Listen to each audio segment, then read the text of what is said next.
Hi, and welcome to Enchantment of Eternity's review for Dark Matter Season 2, Episode 5, We Veered It Not to Space Shoot.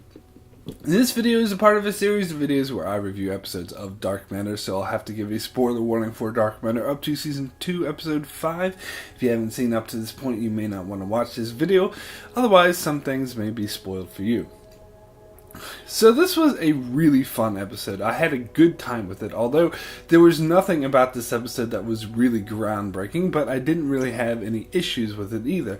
The only thing that kind of bothered me is that this felt almost like two separate episodes, as the first part was about the android and her new human persona going on missions to gather intel, and the second half was about two and the others being stuck in an underground cabin looking for Corso.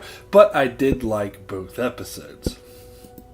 So yeah, we had to start with the android, as she was definitely the highlight of this episode, and I thought it was really interesting to have an episode focused mainly on her, as in the past she's always come off to me as a minor character or a supporting character that's just there to support the crew. It wasn't until this episode where she really felt like a main cast member or a main member of the crew for me.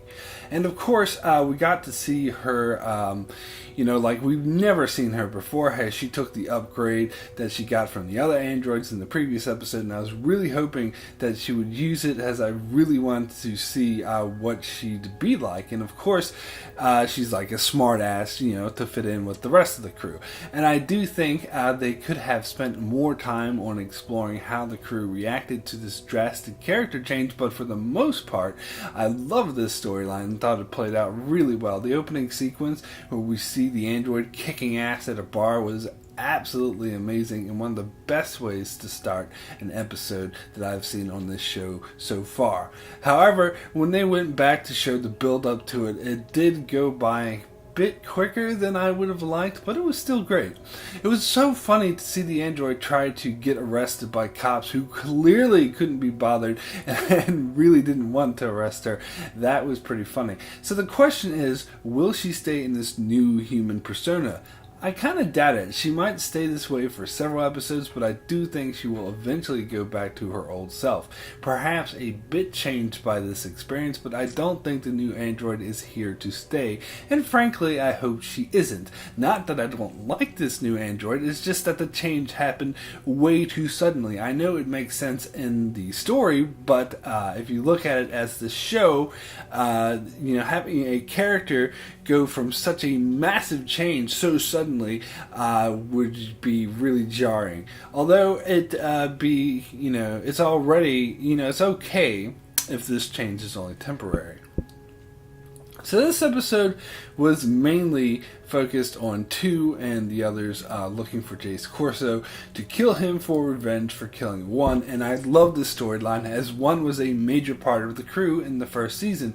It would seem out of character and weird if they simply just forgot about him and moved on, which a lesser TV show would have done. So I'm so grateful they actually followed up on this, and it was an exciting story, as they had to gather intel and then use it to hunt him down, and ended with an exciting showdown where Corso had this whole place rigged to explode. So in the underground caverns, two has Corso cornered, and I love the conversation between them as he challenges her on why she cares so much. Although I did think they went a tad bit overboard with this at times, like when Corso told her that she was, finished because she's gone too soft. Again, this harpens back to what I said about episode 3, about how they portrayed 2, 3, and 4's past selves as too evil, when really the past selves were established in season 1 to be a bit more honorable than that. But I love the other aspects of Jace trying to just fuck with her head. And I absolutely loved how 2 just shot him, because we got to a point in the scene where he was begging her not to shoot him, and it would have been so cliched if she faltered, and because she's such a nice person now, and then Corso catches her off guard and gets away or knocks her out or something, which would have been flat out ordinary and uninteresting to me. So it was much more powerful that she just killed him anyway, which frankly was smarter. So I do think she had a point when she told Jace that, when Jace was trying to tell her that she's all weak, she was saying, well, I want to kill you in cold blood, so that's got to count for something. And I totally agree with her. And I also think that Jace was being completely honest when he told her that it wasn't the corporation that she thought it was that hired him, and that something bigger is behind this. But I still think 2 was smart to just kill him before he actually told her what was up, because he would have dragged this out enough until he could attempt to escape. So she was very wise to simply just shoot him. So I do think the mystery of one's wife and the surrounding of his death will be touched on again several more times this season. So we touch on the new characters in this episode, and apparently Rex isn't on the ship anymore. I suppose he left when he thought he had the key card that the corporate people wanted.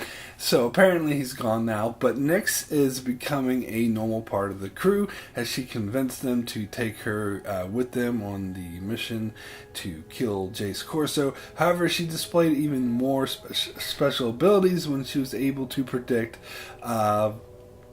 when this cave-in was going to happen. Yeah, and it was obvious that she was lying to 3 when he asked her about it. So whatever her special abilities are, I think she knows all about it. And then there's the doctor, who's getting a bit annoying, to be honest, and he's having his drug issues, and I feel it's kind of a waste of time, so I'm not really interested in him anymore. And we also get the return of 6 as he risks his life to save the others, and so 2 starts to warm up to him again, but 3 remains skeptical. I think it's great to see him taking an active role again, and I do indeed trust him and do think he's fully developed now. So I think 2's making the right choice, but we'll see.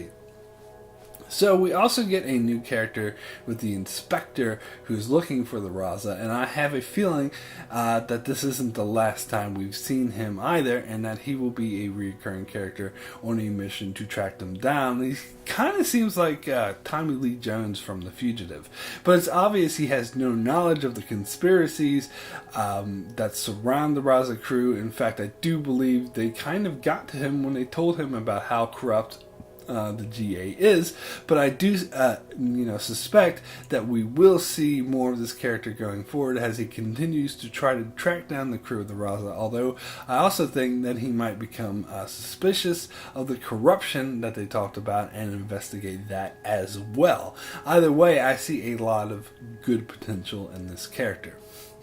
So I just want to very quickly talk about this news story that 4 was watching, as this scene felt a bit out of place, and it was obvious that in terms of storytelling, this was basically just an exposition dump.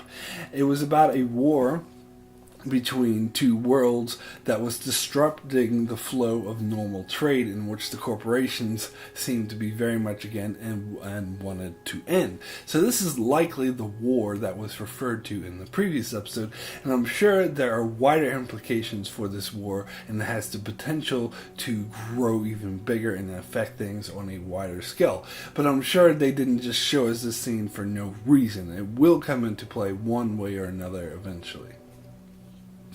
So my rating out of 10 for We Voted Not to Space You is a 9. Excellent. This was a great, fun episode with a lot of interesting setup and satisfying payoff. It was great to see Android with her new personality and to get to see her kick ass, and it was also really great to see them track down Jace Corso and get revenge for 1. And in turn, we get to examine how the memory wipe has really affected them and brought them together. And plus, it introduced the new detective character, who has the potential to become a very interesting character and setting up for a potential problem with the android as well.